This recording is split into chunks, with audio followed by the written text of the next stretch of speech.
يا أهلا بيكم. في حلقتنا النهاردة احنا هناخدكم في رحلة غريبة شوية، بتبدأ من أسرار غامضة في عالمنا القديم وبتوصل بينا لحد نسيج الواقع نفسه. طيب خلينا نبدأ سؤال من أينشتاين نفسه. سؤال بجد بيلمس جوهر لغز عميق قوي.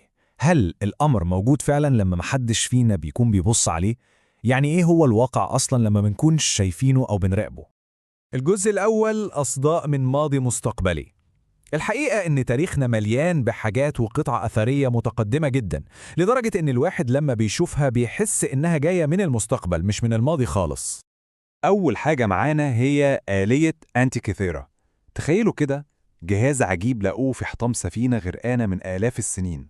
الجهاز ده عبارة عن آلة معقدة جدا، كلها تروس برونزية متداخلة في بعض، بتقدر تحسب وتتتبع حركة الشمس والقمر والكواكب بدقة مذهلة. حاجة زي دي حرفيا بتخلينا نعيد التفكير في كل اللي كنا فاكرينه عن قدماء الإغريق وقدراتهم التكنولوجية.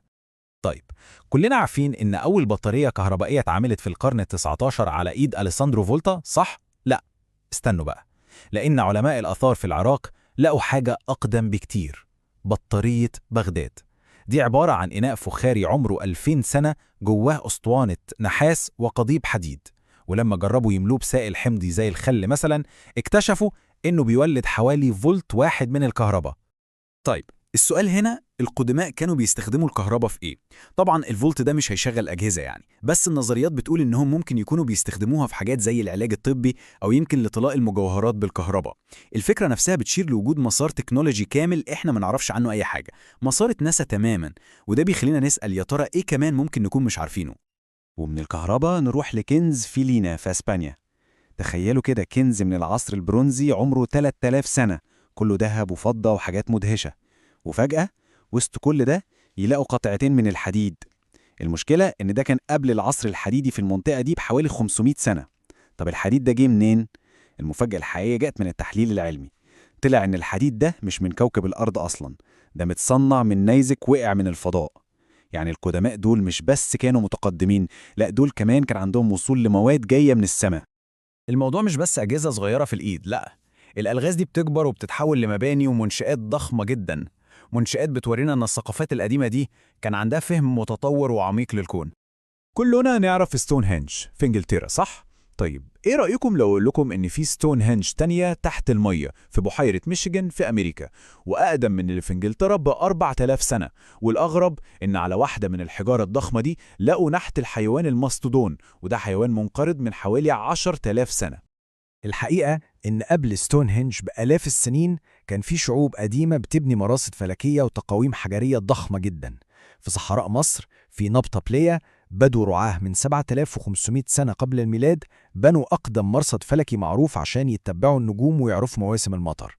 وقبل الأهرامات بكتير كان في ساحة حجرية دائرية في بيرو، كأنهم كانوا بيقروا قواعد الكون ويكتبوها بالحجارة.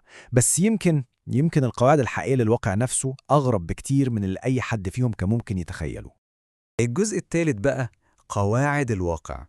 كل الألغاز القديمة دي بتخلينا نعيد التفكير في الماضي، لكن في لغز تاني، لغز أكبر بكتير، بيتحدى فهمنا للواقع نفسه. إيه لو كان الكون أغرب مما نتخيل؟ شوفوا، لقرون طويلة جدا كانت الفيزياء الكلاسيكية بتقول إن الكون ده عامل زي الساعة، كل حاجة فيه ماشية بنظام دقيق وممكن التنبؤ بيها. لو عرفنا القواعد هنعرف المستقبل. بس في القرن العشرين ظهرت حاجة جديدة خالص اسمها ميكانيكا الكم، وقلبت الترابيزة على الكل. النظرية دي بتقول إن الكون احتمالي، وإن الواقع على المستوى الصغير قوي هو مجرد سحابة من الإمكانيات، بتفضل كده لحد ما احنا نقرر نقيسها أو نلاحظها. أشهر تجربة بتوضح الكلام الغريب ده هي تجربة الشق المزدوج. تخيلوا معايا، هنضرب إلكترون واحد على حاجز فيه فتحتين. بالمنطق كده الإلكترون هيعدي من فتحة واحدة بس، صح؟ لا، اللي بيحصل إن الإلكترون بيتصرف كموجة وبيعدي من الفتحتين في نفس الوقت، وبيعمل ورا الحاجز نمط تداخل معقد زي أمواج المية بالظبط. بس الجزء اللي يخلي الواحد يتجنن بقى، اللحظة اللي بنحط فيها جهاز عشان نشوف أو نرصد الإلكترون عدى من أنهي فتحة، فجأة سلوكه بيتغير تماما ويرجع يتصرف كجسيم عادي ويعدي من فتحة واحدة بس، ونمط التداخل بيختفي. يعني مجرد مراقبتنا للشيء غيرت من حقيقته. وده بياخدنا لمبدأ اللا يقين لهايزنبرج. والمبدأ ده مش معناه إن أجهزتنا مش دقيقة كفاية، لا، دي خاصية أساسية في الكون نفسه، المبدأ بيقول إنه من المستحيل تماماً إننا نعرف مكان وسرعة أي جسيم في نفس اللحظة وبدقة 100%.